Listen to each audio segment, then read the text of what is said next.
Hello guys, welcome to my at cook channel. আপনাদের বাড়িতে যদি যে কোনো রকম বাসি তরকারি থাকে তা দিয়ে একটা সুন্দর রান্নার রেসিপি যা সবজি দিয়ে বানাতে পারবেন, আজকের একটা দুর্দান্ত স্বাদের রেসিপি আপনাদেরকে দেখাবো। আর বাড়িতে থাকা বাসি তরকারি কিন্তু কেউ খেতে চায় না, আর এভাবে করে রান্না করলে সবাই খেতে পছন্দ করবে। তো এখানে আমি নিয়ে নিয়েছি 500 গ্রাম ঢ্যাঁড়স। এখানে আমি কচি কচি ঢ্যাঁড়স নিয়েছি। ঢ্যাঁড়সটা অবশ্যই বাজার থেকে আনার সময় একটু দেখে নেবেন যে ঢ্যাঁড়সটা যেন কচি টাইপের ঢ্যাঁড়স হয়। আর পুরো সবুজ ঢ্যাঁড়স ছিল। ঢ্যাঁড়স দেখুন একটুখানি মুড়ে দিলেই কিন্তু ভেঙে যাচ্ছে। এরকম ঢ্যাঁড়স নিয়েছি আমি কচি কচি। আর ঢ্যাঁড়সটাকে ফ্রেশভাবে আমি ধুয়ে নিয়েছি। এবার আমি ঢ্যাঁড়সগুলোকে সমস্তটা ছোট ছোট করে কেটে নেব। আপনারা যেভাবে করে কাটবেন সেটা আপনাদের মতামত, আপনারা কাটতে পারেন লম্বা, ছোট বা অনেক ছোট কাটবেন সেটা আপনাদের অনুযায়ী আপনারা কেটে নেবেন। যেরকম হোক কাটলেই এই ঢ্যাঁড়সগুলো হবে। পরিষ্কারভাবে ধুয়ে এবার আমি এই ঢ্যাঁড়সগুলোকে কেটে নিচ্ছি। যতক্ষণ ঢ্যাঁড়সটা কাটছি ততক্ষণ আমি দেখিয়ে রাখি যে এখানে আমি নিয়ে নিয়েছি মাংসের বাসি তরকারি। আগের দিনের বাসি তরকারি এখানে আমি নিয়ে নিয়েছি, বেশ 1 পেয়ালা রয়েছে। আর এখানে মাংস আছে, এটা মাংস কষা। আপনারা চাইলে যে কোনো রকমের আলুর তরকারিও থাকলে এর মধ্যে এভাবে করে করতে পারেন।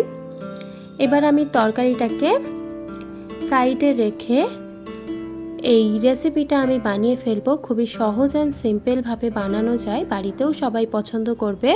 সমস্ত ঢ্যাঁড়সগুলো আমি ছোট ছোট করে কেটে নিয়েছি। আর এখানে আমি এবার রান্না করে নেব। রান্না করে নেওয়ার জন্য দিয়ে দিলাম কড়াইতে পরিমাণ মতো সর্ষের তেল। সর্ষের তেলটাকে এবার অল্প একটু গরম করব। তেলটা যখন গরম হয়ে যাবে দিয়ে দিচ্ছি অল্প একটু নুন। আর এখানে আমি দিয়ে দিচ্ছি 1/2 চা চামচ পরিমাণে হলুদ গুঁড়ো। ব্যাস এই দুটি মশলা দিয়ে ভালোভাবে তেলের মধ্যে একটু ফোড়ন দিয়ে নেব মশলা দুটোকে। আর হলুদের সুগন্ধ বেরিয়ে আসা পর্যন্ত একটু মশলাটাকে তেলের মধ্যে নাড়াচাড়া করে যখন হলুদের গন্ধটা চলে আসবে সেই পর্যায়ে আমি এখানে দিয়ে দিচ্ছি কেটে রাখা ঢ্যাঁড়সগুলো।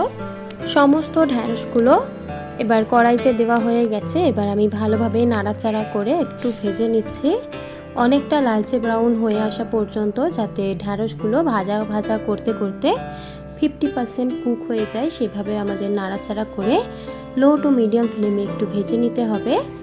ঢ্যাঁড়সটা ততক্ষণ ভেজে নিতে হবে যতক্ষণ না ঢ্যাঁড়সের আঠাগুলো কেটে যাচ্ছে। আর অনেকটাই একটু ভাজা ভাজা করে ভেজে নিতে হবে। দেখুন এখানে কিন্তু অনেকটা লালচে ব্রাউন হয়ে গেছে। এই পর্যায়ে আমি এখানে দিয়ে দেব বাসি রাখা তরকারিটা। এখানে এবার তরকারিটা আমি ঢ্যাঁড়সের মধ্যে সম্পূর্ণটা দিয়ে দিচ্ছি। আর এখানে এবার নাড়াচাড়া করে এবার আমি ভালোভাবে কষিয়ে নেব ঢ্যাঁড়সের সঙ্গে। অল্প একটু করে তরকারিটার সঙ্গে ঢ্যাঁড়সটাকে কষিয়ে নিলে ঢ্যাঁড়সের মধ্যে কিন্তু মশলাগুলো ভালোভাবে অ্যাবসর্ব হবে। সুন্দরভাবে এবার নাড়াচাড়া করে নেব ঢ্যাঁড়স থেকে সুগন্ধ বেরিয়ে আসা পর্যন্ত। ঢ্যাঁড়সটাকে তরকারির সঙ্গে নাড়াচাড়া করতে করতে দেখবেন অনবরত তেল বেরিয়ে আসছে। আর যেহেতু এটা মাংসের তরকারি ছিল তা আরও তেল বেরিয়ে আসছিল। এবার অনবরত নাড়াচাড়া করে মিক্স করে নেওয়ার পর ঢ্যাঁড়সের মধ্যে একটা সুগন্ধ বেরোবে তরকারির। তখন এবার পরিমাণ মতো জল দিতে হবে ফুটিয়ে নেওয়ার জন্য, যাতে ঢ্যাঁড়সটা পুরোপুরিভাবে সিদ্ধ হয়ে যায়। এখানে আমি দিয়ে দিলাম প্রায় 1 কাপ পরিমাণে জল। জল দেওয়া হয়ে গেলে এবার আমি ভালোভাবে হাতা দিয়ে অ্যাডজাস্ট করে দিচ্ছি সমস্ত জায়গায় যাতে জলটা পৌঁছায়। আর অ্যাডজাস্ট করে দেওয়ার পর এবার আমি ঢাকা দিয়ে ফুটিয়ে নেব প্রায় 10 থেকে 15 মিনিট, জলটা শুকিয়ে আসা পর্যন্ত। আপনারা চাইলে এখানে গরম মশলা ব্যবহার করতে পারেন বা ধনেপাতা। এবার আমি ঢাকা দিয়ে ফুটিয়ে নিচ্ছি 10 থেকে 15 মিনিট। 10 থেকে 15 মিনিট পর ঢাকা খুললাম। দেখুন জলটা পুরোপুরি শুকিয়ে এসেছে আর গ্রেভিটাও ঘন হয়ে এসেছে আর ঢ্যাঁড়সটা পুরোপুরি সিদ্ধ হয়ে গেছে। ব্যাস এই পর্যায়ে এবার গ্যাসটাকে অফ করে একটু নাড়াচাড়া করে দেবেন যাতে কড়াইয়ের গরমে নিচেটা পুড়ে না যায়। তার কারণে না হলে ঢ্যাঁড়স রান্নাটা পুরোপুরি স্বাদ হবে না। এবার ভালোভাবে নাড়াচাড়া করে একটু ভালোভাবে এবার আমরা রেস্টে রেখে দেব ঢ্যাঁড়স রান্নাটাকে। রেস্টে রাখার পর তারপর সার্ভ করব। দেখুন আমি আপনাদের দেখাচ্ছি যে ঢ্যাঁড়স রান্নাটা কতটা সুন্দর হয়েছে, জুসি। এভাবে করেই কিন্তু আপনারা বাড়িতে খুবই সহজভাবে বেঁচে যাওয়া তরকারি থেকে একটা রেসিপি বানিয়ে নিতে পারেন। আশা করি এই রেসিপিটা আপনাদের ভালো লেগেছে। যদি ভালো লেগে থাকে তাহলে অবশ্যই লাইক, শেয়ার অ্যান্ড সাবস্ক্রাইব করে দেবেন। আমার চ্যানেলে নতুন হয়ে থাকলে অবশ্যই চ্যানেলটিকে সাবস্ক্রাইব করে আমার পাশে থাকবেন।